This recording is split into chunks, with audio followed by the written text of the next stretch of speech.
Hey y'all, apologies, still got the green screen set up and my usual sort of streaming setup isn't quite finished yet, so we're gonna play this fast and loose. But hey y'all, welcome to the top 12 records of 2022. Again, we're gonna do this like last time. We're gonna keep this chill, keep this pretty mellow. These are just 12 albums. You'll see why it's 12 instead of 10 here once we get into it. But these are just albums that either didn't impress me that much, or just didn't have much of an effect on me, or I just couldn't put on the best or the worst list for whatever reason. Again, these were just albums that just kind of... they were just kind of weird to talk about. These are the top 12 records of 2022. You know what I got to say about these records? Woo! Okay, so I didn't hate this record the way some folks hated this record. Seriously, the way the hate brigade was about this record was honestly kind of disgusting and kind of icky. I did not appreciate some of the comments I saw coming out of that discourse. But I also got to admit, I wasn't feeling the vibe on this one. I couldn't get behind it. I definitely got to give props where they're due. It was bold, going in a more kind of electronic, kind of more sort of synth-heavy kind of direction. They kind of went for more of like a spooky, kind of creepy kind of vibe. Which again, I respect Slipknot for making the attempt to mix it up and, keep things kind of interesting. I just kind of wish they were better at it. I don't know. I didn't find it creepy or sinister or ominous. I just found it kind of dull, personally. Again, I didn't hate it, but I couldn't get into the vibe of the record. It didn't help that it was mixed like absolute shit. Like, I don't know, maybe it's just me, but this record sounds like ass. It was done by Joe Barresi, who's done good work for bands like Chevelle and Bad Religion. I love some of the production he's done on other bands in the past. He is a weird choice for Slipknot, though, and I don't feel like he brought out their best on this one. I just realized my proper mic was still over in the shooting setup. Oh, that's why these videos are Patreon exclusive, teehee. I mean, also, it doesn't really help that their last record was arguably one of their best to date, so them going way off course may not have been the best call. I mean, again, definitely by comparison, it's a weird record, but I don't know. I just could not get behind this one. Again, if it was your vibe, I definitely feel you on that, but it was just a little too not Slipknot for me. Again, I like it when Slipknot innovates and when they try to mix things up. I don't want to discourage that, but this wasn't... It could have been better, is all I'm saying. It's better than Hymns, I'll give it that, but... it's also not very good. I just wasn't enthralled. I think it's also just finally set in with me that Block Party is just never gonna be Block Party again. We're never going back home with this band. But I gotta give credit where it's due. Kelly's learned to write a hook again. He knows how to write peppier songs that people might actually want to listen to. But again, in trying to think back of my favorite moments on the record, I don't really have much to point to. If anything, the moments I remember are actually moments I didn't care for. Songs like The Girls Are Fighting. And again, when the rhythm section doesn't have Matt Tong just banging his arms off in the background. The other elements of this band that aren't so good tend to kind of stick out a bit more. Refresh my memory, were Kelly's lyrics always this trite and goofy, or did we just not notice because of the kick-ass melodies? I mean, I've never considered Block Party a terribly lyrical band, but especially on these later records, it feels like Kelly's kind of just trying too hard. I'm not even 100% sure what I mean by that, but like... oh, he's trying to sound smarter and more thought provoking and in depth than he actually is. Again, I didn't hate it, but it's just like very mid. Very little I actually remember from this album. And again, given how much I loved this band in their heyday, eh, it's weird for Block Party to be making forgettable music, but the Block Party we have now is Block Party in name only, and we're never gonna get the true Block Party again. So, I mean, again, it's fine, but I just. Oh man, I wish I liked this album more than I did. Morbid Stuff was just so damn good, but that album also came out in 2019.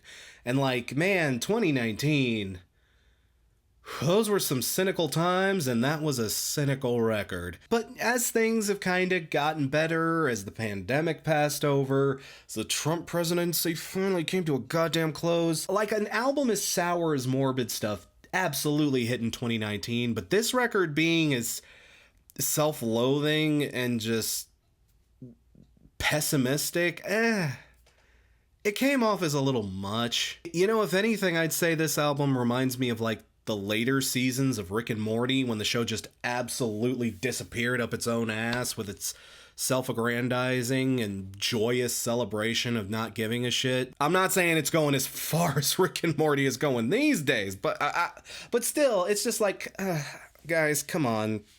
Get over yourselves. I mean, the whole premise of this album kind of rubs me up the wrong way. It's like, hey, we're gonna make a shitty album on purpose. We're gonna talk about how our career's over and it's gonna be a joke and it's gonna all be tongue-in-cheek and we're gonna write about how much we suck and how much everything sucks and how much we're all gonna die and our tongue's gonna be in our cheek and you're gonna laugh at us and you're gonna laugh along with us. You're gonna laugh along. Why aren't any of you laughing along? You need to be laughing along with us. In order to like this, you need to laugh along.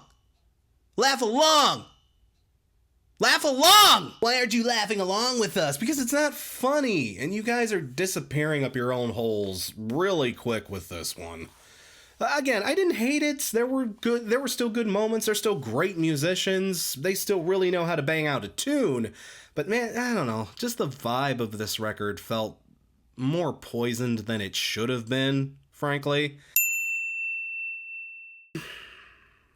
I'm glad the other critics like this one. I honestly am. Good for them. I'm glad they're getting the hype and the praise and everything. But man, I'm sorry, I wasn't feeling this. Primarily because of this big nostalgia kick that Tegan and Sara have been on lately. Again, their previous record was a big nostalgia fest. That was taken entirely from old notebooks and stuff that they wrote when they were in high school. And again, the reason I didn't like that record was because, the great Tegan and Sara songwriting is being purposefully hampered by, shitty lyrics when they were 18. And then there was that whole high school thing that was on TV for a while. I still haven't gotten around to seeing that. And then there's this record, which purposefully tries to write songs from a sort of jaded teenager, sort of young and cynical. Why do Tegan and Sara want to be kids again so much? Is that just the whole millennial thing of getting older?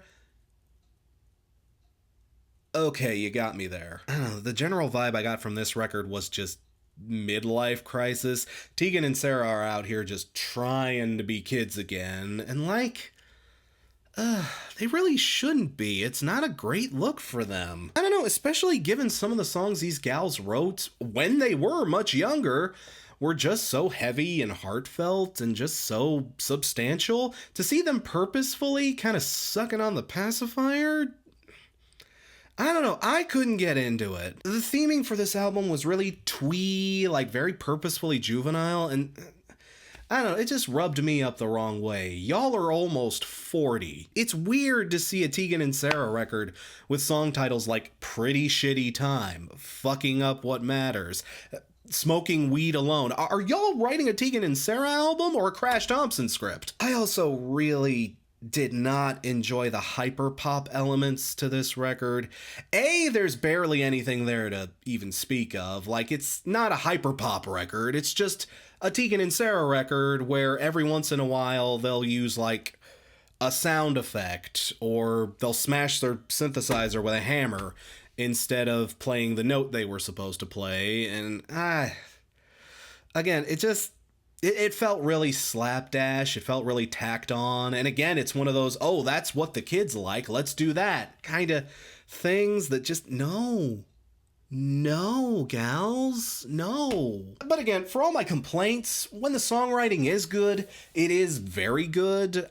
Again, they are still very good with melody. They're still great songwriters. Tegan and Sarah are still in there. They're still definitely proficient at it. But there was all of this little shit, all of the weird lyrical juvenilisms and just the bad production and the, I don't know, the trends that they're kind of, sort of, not really, but sort of chasing. It all just got in the way of the Tegan and Sarah album I wanted. I hope that they've got this out of their system, because I'd really just love to have a Tegan and Sarah album again. Well, here's that hot take I promised you. Y'all, look.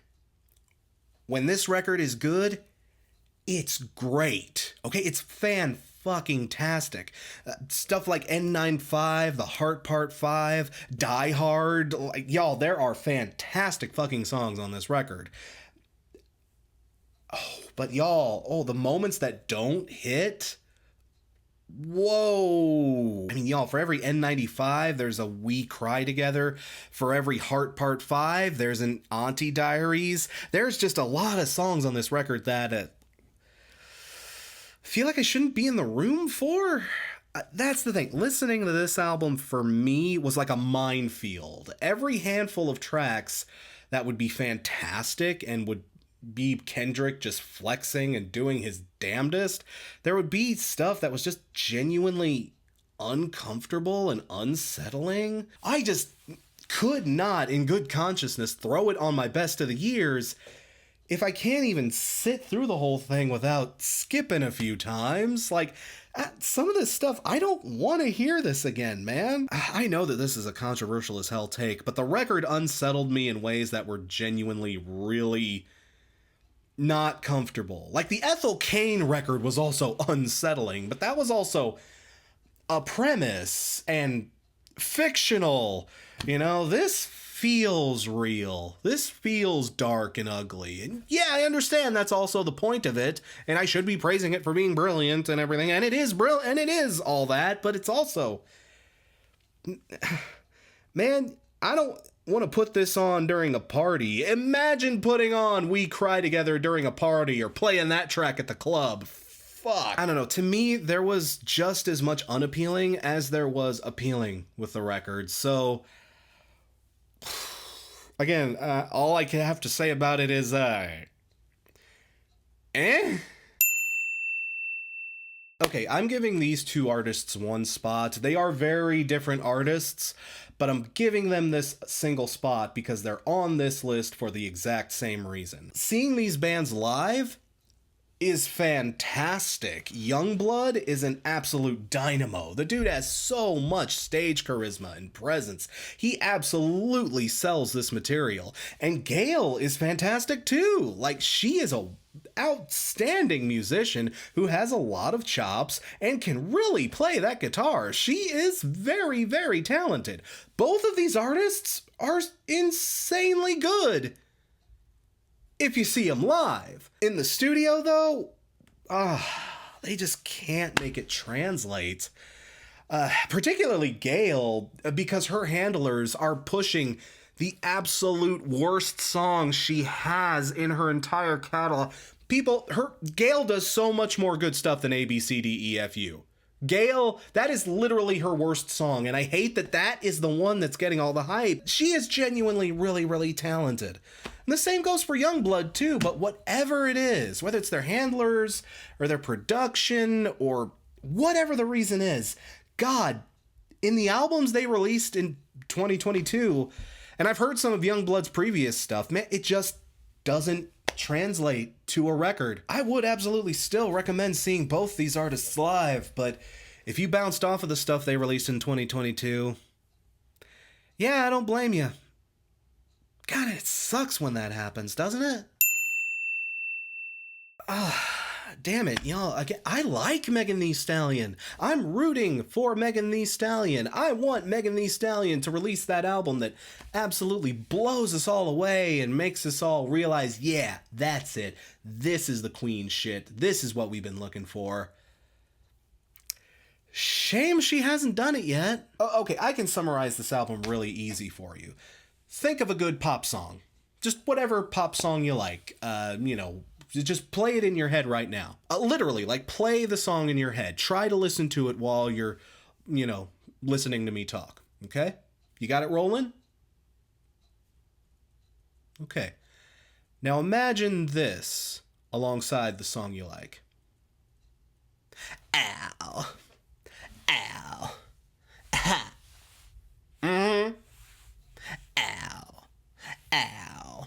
Real hot girl shit. Ugh, Meg and her gimmicks. She really needs to drop the stupid gimmicks. The real hot girl ship, It's getting in the way of the good raps and good actual musicianship she has. She doesn't need it, but either her or her producers or whoever just insist. We don't need any of this. Meg, just bust out a rhyme for us, okay? It sucks to see because, again, I think Meg is talented. I think she's capable of making that 10 out of 10 record. But I don't know if she keeps getting in her own way or if the people who handle her music and produce it are getting in her way, but it's just full of all this stuff. Like going every 30 seconds. Okay, that works on TikTok, but it doesn't translate to a whole fucking album, especially if you do it 700 times. Meg, I know you still got it in you, but I'd really love to see you actually do it. Zach Bryan. Here's the... I don't even hate Zach Bryan. I like Zach Bryan. I like some of the songs I've heard from him. Some of his singles are very nice. He is a very talented country up-and-newcomer. I feel like good things are gonna happen to him in the future. I feel like he's gonna make a great album someday. He didn't this year, though. Fucking no one needs 3 hours of Zach goddamn Bryan. And he released an EP on top of that. Dude, you're almost as bad as King Gizzard and the Lizard Wizard. And the thing is, too, I did like this record. For the first 40 minutes of it, I could stand. But, again, why does he feel he has to put out this much stuff? There is nothing on this record that needs to be 3 hours long. He's not making any grand statement. It isn't some grand concept. He doesn't change up his style every few minutes or whatever. It's just decent ass country music. It's him and his steel guitars and his acoustic guitars. And it's good country. But even good country runs out of steam after 40 to 60 minutes, man. Boil this album down to the best 10 to 14 tracks. You've got a stellar record on your hands. But the rest of it is just filler, and fuck you for releasing your filler and your goddamn garbage studio takes in your fucking stream trolley ass fucking album. Again, the guy does make good songs, and he does make good music, but he makes way too fucking much of it, and he needs to chill the fuck out. Yeah, this is gonna be another controversial one, isn't it? Again, 2 very different artists, but I'm putting them in this spot for kind of the same reason.